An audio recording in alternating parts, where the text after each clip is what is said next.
مشاهدينا الاعزاء، الشوط الاول كان قد انتهى بتعادل ايجابي بهدف المثل بين ريال مدريد ومارسيليا، حيث افتتح تسجيل مارسيليا ثم عاد مره اخرى كيليان مبابي. أعتقد وأن أولمبيك دو مارسي قدم شوطا أول ممتازا وحصلوا على فرص أكثر. أعتقد دائما ضد ريال مدريد لديك دائما فرصة اللعب بطريقة جيدة، لأن نادي ريال مدريد لا يضع الضغط الكبير على الفريق الخصم، يسمحون لك بإيجاد مساحات ويسمحون لك بتحقيق الاختراقات، ولكن يعاقبونك بطريقة وخيمة، وإذا وقع معاقبتك المرة الأولى فإنه تستمر الأهداف. أعتقد أن الشوط الأول كان مثيرا، ولكن ريال مدريد لابد أن يحذر وإلا بإمكانهم أن يخسروا المباراة. في لقاء آخر توتنهام هوتسبير أمام فيا ريال، حيث هدف بالنيران الصديقة قد دخل في مرمى فيا ريال عن طريق لويس جونيور.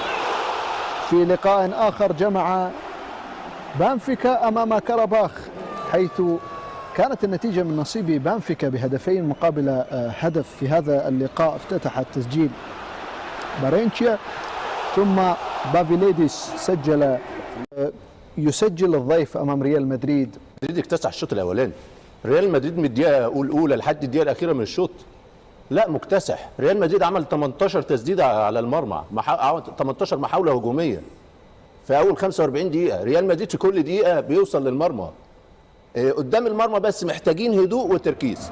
اجي للهدف اللي دخل في ريال مدريد، هاوسن عنده امكانيات كبيره قوي قوي، بس تحس انه بيكن باور. هنا هو ورط ارضه فدفاع، فممكن خطا مشترك. هو انت خلاص رايح له بالكره ليه؟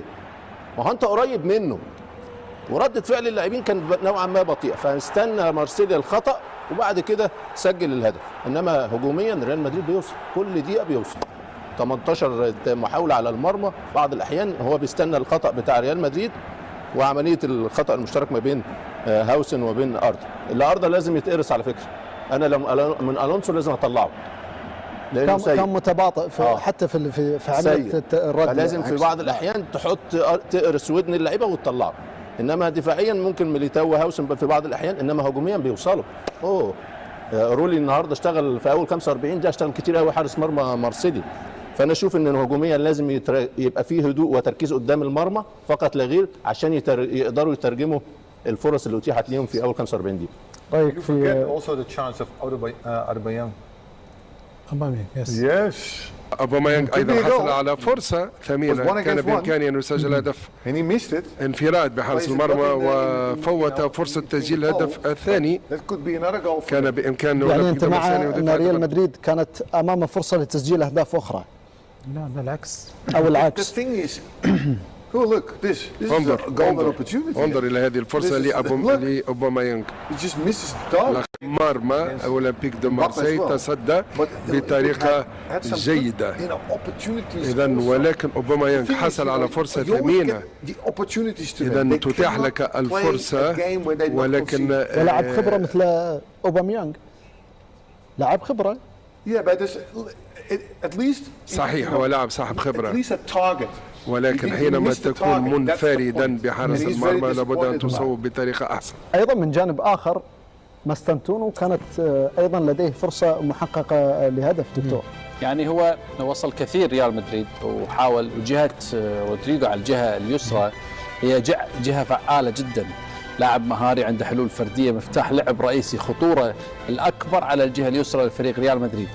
بعض الأحيان تحتاج إلى لاعب يعني أن لا يتساهل في الفرصة، تساهل في التسديد، تساهل انه هدف.